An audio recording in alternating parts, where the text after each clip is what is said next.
दर्शक हो, आता पाहणार आहोत एक सविस्तर बातमी। शनिवारी 12 एप्रिल रोजी हनुमान जन्मोत्सवानिमित्त शहरातील हनुमान मंदिरांमध्ये सकाळी रुद्राभिषेकानं धार्मिक कार्यक्रमांना सुरुवात झाली। बहुतांश मंदिरात भक्तांच्या रांगा लागल्या होत्या। भर उन्हामध्ये थांबून बजरंग बली की जय असा जयघोष करण्यात आला।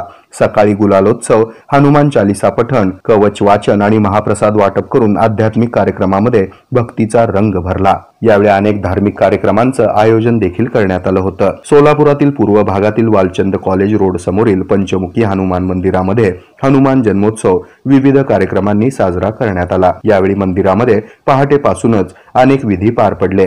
सायंकाळी रथोत्सव काढण्यात आला। दिवसभरामध्ये अनेक भक्तांनी हनुमानाचं दर्शन घेऊन महाप्रसाद वाटला। यावेळी विशेषतः लहान मुलांना घेऊन पालकांनी दर्शनासाठी गर्दी केली होती।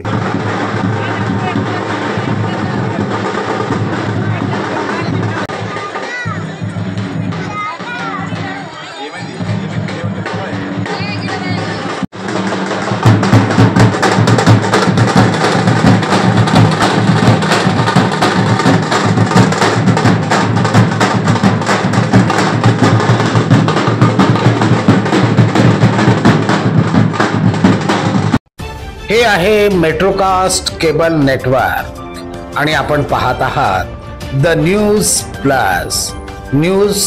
प्लस बरच काही।